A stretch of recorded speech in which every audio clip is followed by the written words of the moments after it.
that investigates a DEA special agent who is now charged with hitting and killing a Salem cyclist while he was on duty.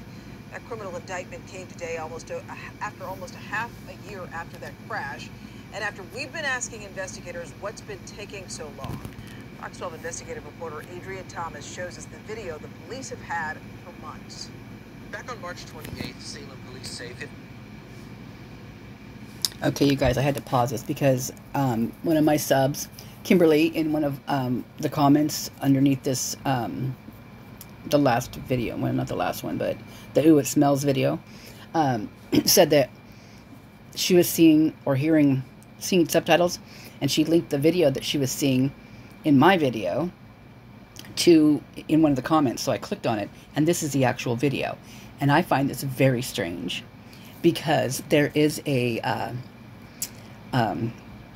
allegedly, from one of the creators has been talking about this for a while now. There's a woman in Moscow who is a nurse, and she owns houses or lives in the area of Walenta, but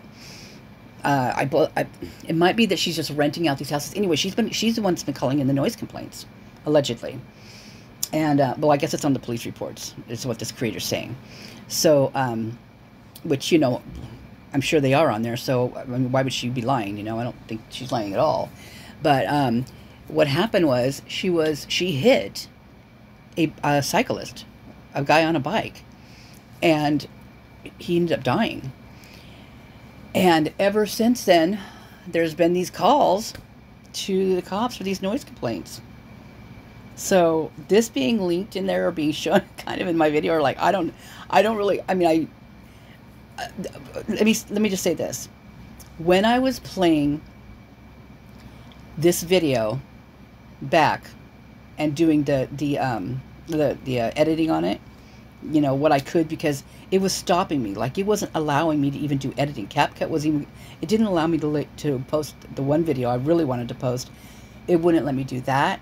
Facebook wouldn't even take it. It just spun. It wouldn't even, it just said failed metadata. And so, and that's still, I've tried to load it a couple times and it won't let me load it. And it's all the people you'll see in that whole Banfield area that'll freak you guys the heck out, man. I'm telling you what. That was a choreographed freaking thing that went down there.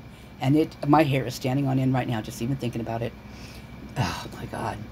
The way literally everything it was all set in motion, and it was all done very synchronized, down to the beeps, the cars going by, the things, and I went, and after I did that video, I went in there and I listened to the Linda Lane. Wow, you guys. Wow. In my opinion, there was someone in the back seat of that car, or they had just dropped somebody off. Pretty much, I think they might have dropped someone off, but also you could see one. If you look back in the beginning of that video, let me see, did I put it? It's in the video that they won't let me load. So that's, anyway, as Rosendahl is over by the field by Saeed, right? And then Tisdale is by the car. Allegedly, it's him by the car. But if you see where Rosendahl turns his body, because he's watching the whole area. You can see the way he turns and the way he's constantly looking around, and the way that he's wasting time. There's people walking from the frat house towards the apartments, towards King Road, and you can see them in the field, like when you're looking out and you see the kids are running off to the right, they're off to the left, and you'll notice that those kids are looking at the people coming down the field the opposite direction. They're watching them, and you can see the kids turn and look, and there's also beyond the kids straight away where there's a frat house that has like a purple light that's on the top of the building. You know what else you see?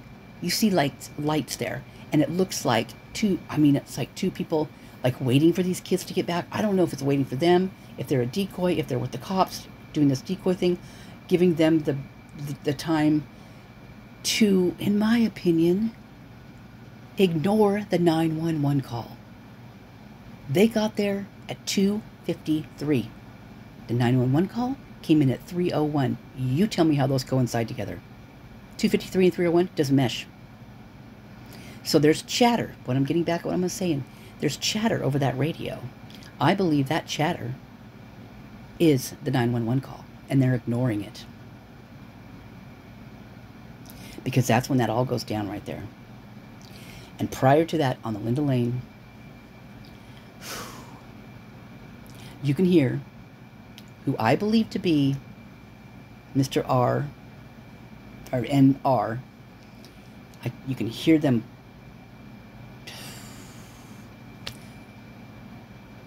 You know what? I have to take that back. So here's the thing. There was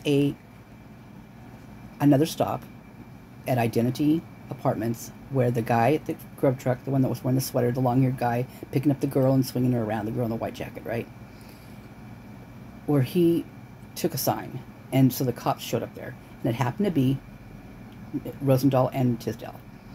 So that was at 3:38. So as I'm watching the Linda, because I could swear that this is the voice that I heard, but now that I'm thinking back, that is not the voice. That is not who that was. It wasn't. He's part of it. I mean, I believe with every inch of my being that he is part of it. That they all are. They might not have committed the actual crime, but they committed a crime. Come on. That is a crime, any way you look at it.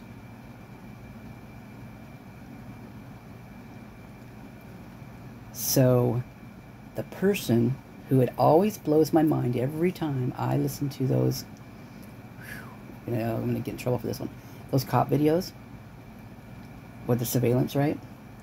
I'm always blown away by Payne's voice. Like, I never think it's him. And that is who I'm hearing in that Linda Lane video, in my opinion. So a car pulls up after the runners, and so it's probably about, let me see, about 3. Well, it has to, so the other cop call was at the Identity was at 3:38 is when that call came in, I think. Wait, yeah, 3:38. So it had to be after that, because that's not the one I realized it couldn't be him unless they mess the reports up, which it would be very easy to do something like that. They did it with the 911 call, didn't they? So why wouldn't they do it with this one? Wow, that's a lot to think about. I just thought that it's not been up in my brain yet until just now, because their freaking cam says 2:53 when they saw those guys. There was no 911 call that came in for those guys. There was a 911 call came in at 3:01, and it was from a house nearby. It's a husband and wife called it in because of the screams. But you won't find that report anywhere. You won't find that article anywhere. I do have that article somewhere. Like I said, it's in the massive. I still look for it all the time. Every time I do my screenshots, going through there, I look for that article. And I wish I would have put it, even if I would have put it in some place special, I probably would not find it, because, I'm going to put it here so that I remember where it's at. Well, bull crap. That's not how it works over here. So, sometimes, yeah, rarely. So, why wouldn't they, claim the other one was a different time? But anyway, I believe, like from the beginning, how we all thought that Payne was part of this. Why do you think he wrote the PCA? He should have been the very last one, in my opinion, to be getting detective. He wasn't there that long. He's not qualified. There's other officers there that have been there for how many years, you guys? They should have gotten that. But you know what? You know why he got it? In my opinion, purely speculation, entertainment purposes only. Because he knew what happened there. And he could do the timeline of it in a way that, looked like, he wasn't there, whatever. Well, he botched it, didn't he? They all did.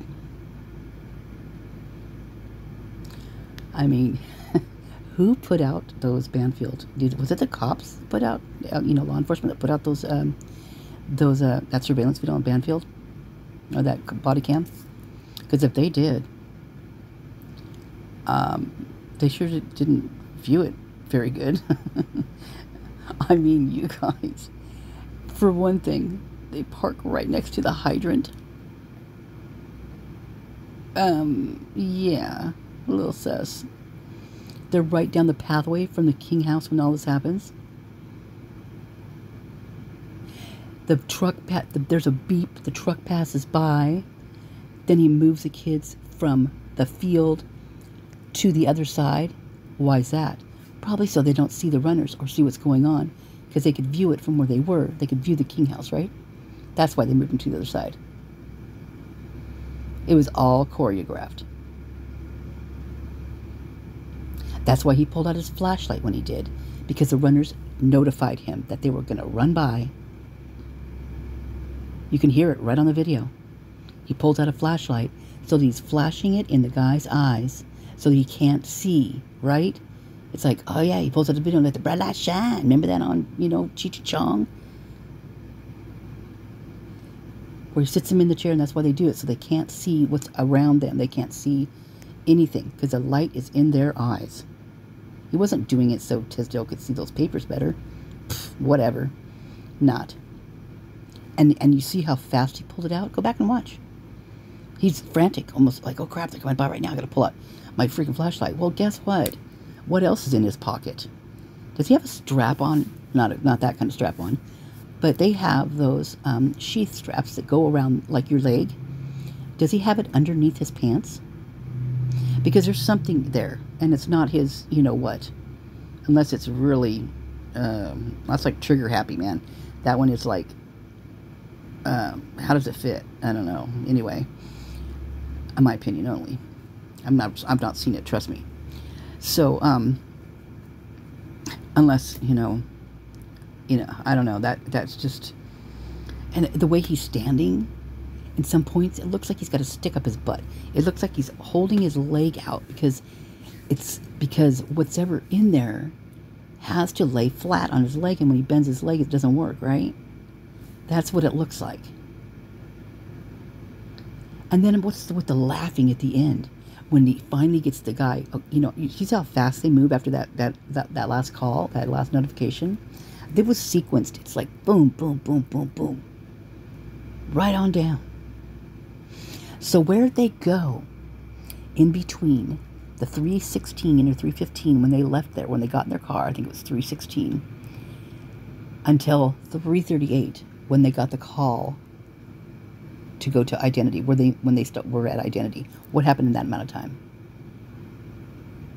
Well, all you have to do is go to Linda Lane and listen. You'll find out.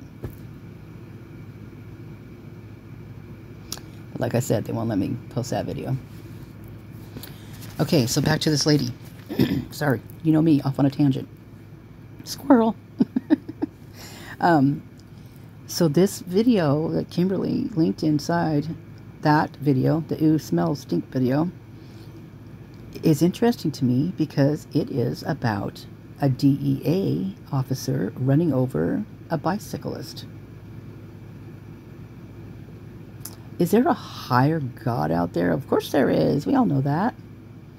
But wow, what is this getting at now? Thank you, Kimberly, for doing this. This is crazy. Although now my brain is really spinning. Like, it's like one wheel's going this way, one wheel's going this way, and then the other one's going up, the other one's going down. It's like, whoa. Yeah, there's some gears having some issues in my head right now. I better oil it up so that it keeps on moving. Okay, so I'm going to finish. I'm just going to put a little bit more of this in here, and then I'm going to link this video in the description. All right, here we go.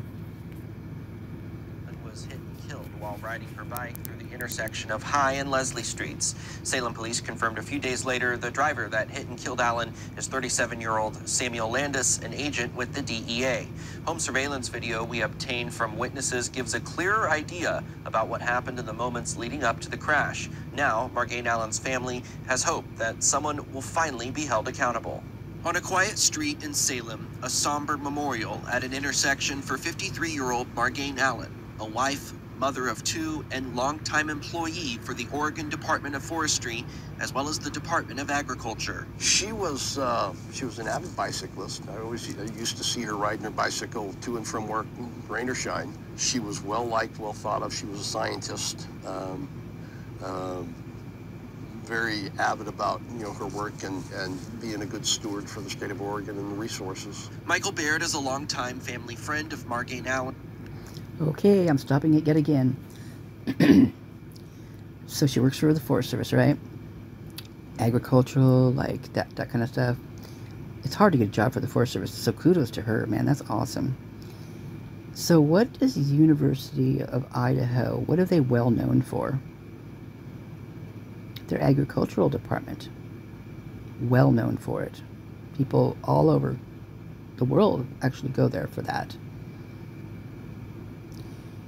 So keep that in your brain, because there's something going down, and it is connected to agricultural stuff and to some laboratories around there. And there's links about this everywhere. I mean, I've got so much information, you guys, it's nuts.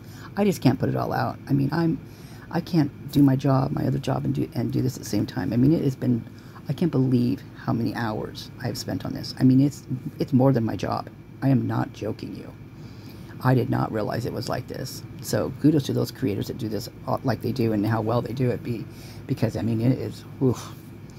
I mean, there's videos I haven't even commented on, any comments on. I mean, I can't get to it because I like to answer people back, and I feel bad when I just, like, if I leave anybody out and I don't like it, or I don't say to them, I feel bad about that. And it's like, oh my God, seriously, I will get into, say, oh, I'm going to go do the comments, right?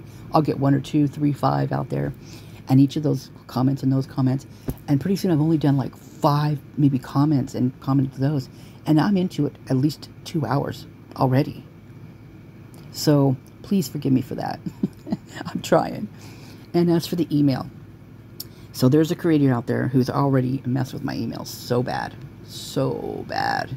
And then there's other creators that have attached onto that who want to talk about this other creator who also, I'm having either, my email is so full right now, and I'm only on my phone, so I'm afraid if I get another email and attach it to my phone, that my other one's going to be, that something's going to happen. I'm not going to have any of my emails, and I have to have my other one, even though it's compromised at this point. And I'm not, I mean, I can do these videos, I can do this kind of shit, but don't even try to get me real techie stuff, because I really am not techie at all, not even the least bit.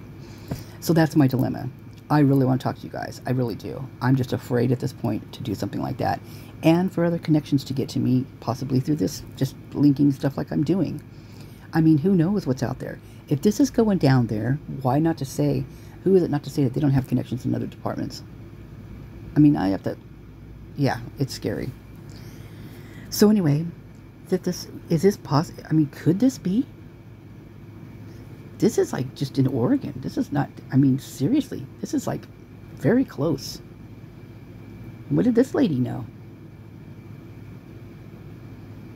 Kimberly, this is a biggie. And has been a martial arts instructor to her children for years. Oh my God. When he heard what happened back on March 28th, he was speechless. She'd been hit by a car. And I just couldn't believe it.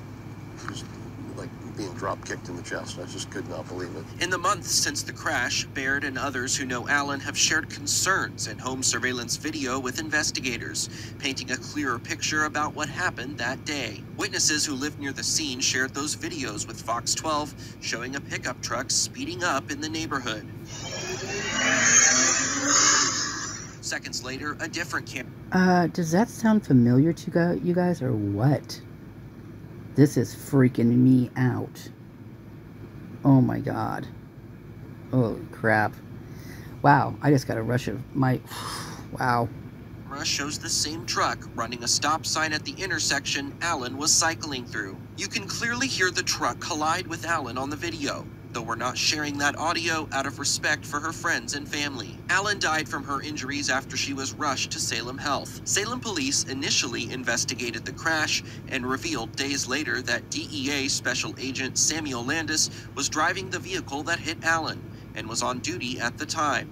You can see Landis on this viewer video walking around the scene. Since Salem PD works closely with the DEA on drug crimes, they handed the case over to Kaiser Police in late March. Then months went by. Michael Baird, who is also a retired Oregon State Trooper who specialized in accident reconstruction, says he's puzzled why the investigation took so long. Given your experience with Oregon State Police, what was unusual about this crash and the aftermath? Well, what Mark Ann's husband told me the night that Salem police came out and notified him that Mark Ann had been hit by a car or ran into a car and died subsequently at Salem Hospital. They told him that they had clear evidence that, you know, the driver of the vehicle had run the stop sign. They told him that right from the get-go, and I thought to myself, well, why wasn't he cited if they had evidence of that?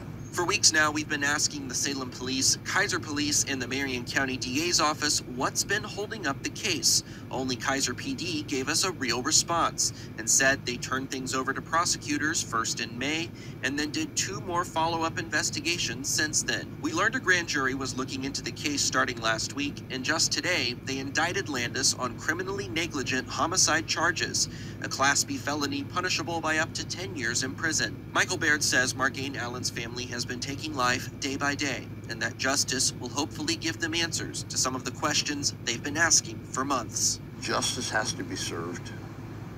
The family needs justice, and they also need closure. Before they can begin to move on, they need to know that this chapter is closed. This chapter has been handled, and Mark Ann's death did not happen with somebody getting off scot-free. You know, you have a young girl, a young boy, and a husband who lost their mother, their wife, and their best friend. The Marion County District Attorney's Office has not disclosed details of this investigation other than the indictment against Landis. The Drug Enforcement Administration called the situation, quote, tragic, and said they are fully cooperating with the investigation. The DEA would not comment on whether Landis is still employed by the agency. Landis now has a warrant for his arrest and will have his bail set at $20,000. In studio, Adrian Thomas, Fox 12 Oregon.